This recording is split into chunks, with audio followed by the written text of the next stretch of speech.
కలుషితాహారం తిని తీవ్ర అస్వస్థతకు గురై ఆసుపత్రిలో చికిత్స పొందుతున్న అల్లూరి జిల్లా జామగూడ బాలికల ఆశ్రమ పాఠశాల విద్యార్థులను అరకులోయ MLA Regam Matchalingam, ZP chairman Jallapalli Subhadra, మాజీ ఎమ్మెల్యే భాగ్యలక్ష్మి పరామర్శించారు. అనంతరం జామగూడ ఆశ్రమ పాఠశాలను సందర్శించారు.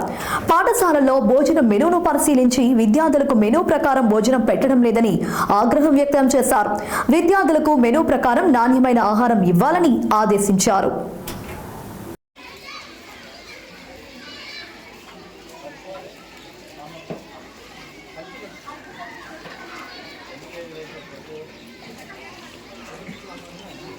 సో 2 days బ్యాక్ ఏదైతే డుమ్రిగూడ మండలం జామగూడ ఆశ్రమ పాఠశాలలో దాదాపుగా 60 నుంచి 70 మంది ఆడపిల్లలు కలుషిత ఆహారం తీసుకొని హాస్పిటలైజ్ అయ్యారని చెప్పేసి అనే న్యూస్ మేము కూడా చూసాము.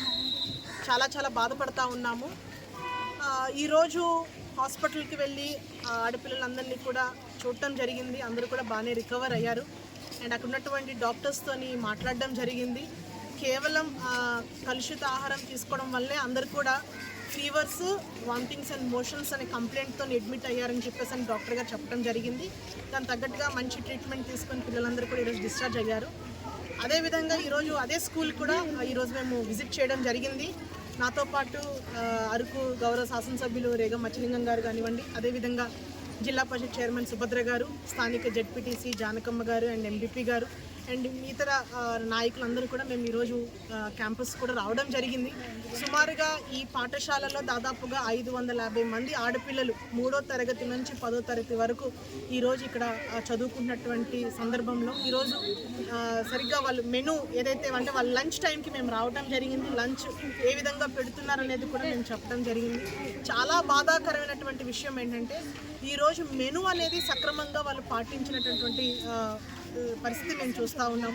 స్టాక్ రూమ్ కూడా వెళ్ళడం జరిగింది. సరుకులన్నీ కూడా ఎలా ఉన్నాయి ఏంటనేది మేము అందరం కలిసి చూడడం జరిగింది. సో దయచేసి ఇక్కడటువంటి స్కూల్ యాజమాన్యాన్ని కానివ్వండి, అదేవిధంగా మీడియా ద్వారా ప్రభుత్వానికి మేము రిక్వెస్ట్ చేసేది ఏంటంటే ఈరోజు పిల్లలకి పెట్టే ఆహారం ఏదైతే ఉందో ఖచ్చితంగా ఒక న్యూట్రిషనల్ డైట్ అనేది పిల్లలకి చాలా అవసరము. సో ఆహారం అనేది అందించడంలోని ఖచ్చితంగా ప్రభుత్వము తగిన ఆదేశాలు జారీ చేయాలి. ఆదేశాలను ఉన్నటువంటి స్కూల్ యాజమాన్యాన్ని కూడా కరెక్ట్గా వాళ్ళు పాటించాల్సినటువంటి బాధ్యత వాళ్ళ మీద ఉంది. ఎందుకంటే ఏదైతే 7 రోజుల పాటు వాళ్ళు శారీరకంగా, మానసికంగా ఆరోగ్యంగా ఉండాలనే ఉద్దేశంతోనే రోజుకొక మెనూ పిల్లలకి ఆహ్లాదకరంగా ఉండాలనే ఉద్దేశంతోనే, అంటే ఒకే రకమైనటువంటి మెనూ పెడితే వాళ్ళకి బోరింగ్గా ఉంటుంది, పిల్లలు సరిగ్గా తినరని ఉద్దేశంతో రోజుకొక మెనూ పెట్టి వాళ్ళని ఆరోగ్యకరంగా ఉంటేనే వాళ్ళకి చదువు అనేది కరెక్ట్గా అవుతుంది, వాళ్ళ శారీరకంగా ఎదుగుదల కూడా వాళ్ళు బాగుంటుందనే ఉద్దేశంతోనే అప్పుడు చాలా తూచా తప్పకుండా మెనూ అనేది కరెక్ట్గా పాటించారు.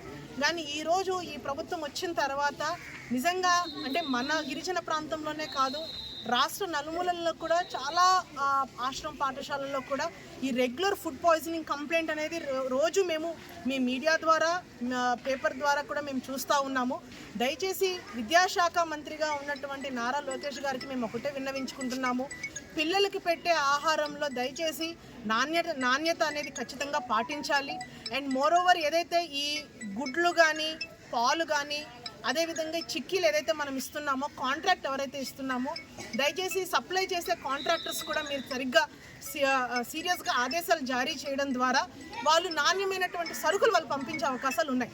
కాబట్టి ఇవన్నీ ఆన్ హోల్ మన అందరి లక్ష్యం ఒకటే, ఈ పిల్లల యొక్క భవిష్యత్తు బాగుండాలనంటే వాళ్ళకి తిండితో పాటు ఖచ్చితంగా మంచి ఆహారం, మంచి తిండి ఉండాలి, అదేవిధంగా మంచి చదువు అనేది ఖచ్చితంగా ఉండాలి. కాబట్టి అన్ని ఇంటర్లింక్గా ఉన్నాయి, అందరూ కూడా బాధ్యత తీసుకోవాల్సినటువంటి అవసరం ఎంతైనా ఉంది. కాబట్టి సో ఎవరైతే ఇక్కడ హెచ్ఎంస్ ఉన్నారో, వార్డెన్స్ ఉన్నారో దీని మీద ఇంకా శ్రద్ధ వహించి పిల్లలకు అందించాల్సినటువంటి మెను కరెక్ట్గా అందించాల్సినటువంటి బాధ్యత. అండ్ మోరోవర్ పిల్లల్లో కూడా ఈ ఫుడ్ ఇన్ఛార్జెస్ ఉన్నారు, ఎస్పీఎల్స్ ఉన్నారు, మీరు కూడా బాధ్యత తీసుకొని, ఎందుకంటే లీడర్షిప్ క్వాలిటీస్ అనేవి ఈ స్టూడెంట్ స్థాయిలోనే, అంటే విద్యార్థి దశ నుంచే ప్రతి ఒక్కరికి అలవాటు అవ్వాలి. కాబట్టి ఆ రకంగా మీరు కూడా ఇనిషియేటివ్ తీసుకొని ఖచ్చితంగా దీని మీద ఎవరైతే బాధితులు ఉన్నారో వాళ్ళ మీద చర్యలు తీసుకోవాలి.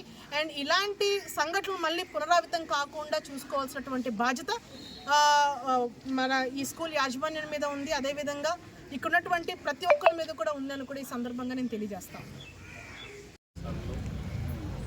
మరి కలుషితమైనటువంటి ఆహారం విద్యార్థులకి అనారోగ్య పరిస్థితుల కారణంగా తీసుకొచ్చి మరి హాస్పిటల్లో చేర్చారు. మరి ఆ సమయంలో మేము మరి యోజన పరిధిలో లేకపోవడం వల్ల మరి ఈరోజు వచ్చి హాస్పిటల్ సందర్శించడం. మరి హాస్పిటల్లో సందర్శించినటువంటి విద్యార్థులు ఇంతవరకు చాలామంది పిల్లలు డిశ్చార్జ్ అయ్యి ఆ రోజు తిన్నటువంటి ఆహారంలో మరి వాళ్ళు నిల్వ ఉండేటటువంటి పదార్థాలు లేకుండా పాడైపోయినటువంటి ఈరోజు జరిగినటువంటి పరిణామాల వల్ల ఈ పరిస్థితి ఏర్పడిందని చెప్పేసి అధికారులు వాళ్ళు తెచ్చుకోవడం జరిగింది.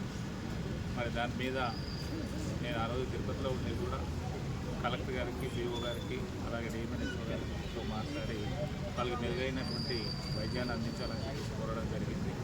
అలాగే కలెక్టర్ గారు వాళ్ళంతా కూడా వచ్చి మరి హాస్పిటల్ని సందర్శించి అలాగే ఆ సంపాదన సందర్శించారు అనేటటువంటి విషయాన్ని వాళ్ళు తెలుసుకోవడం జరిగింది. తెలుసుకుని వారికి మెరుగైన వైద్యం అందించడానికి వాళ్ళందరూ కూడా సహాయ సహకారాలు ఇచ్చినటువంటి దాఖలాలు ఉన్నాయి.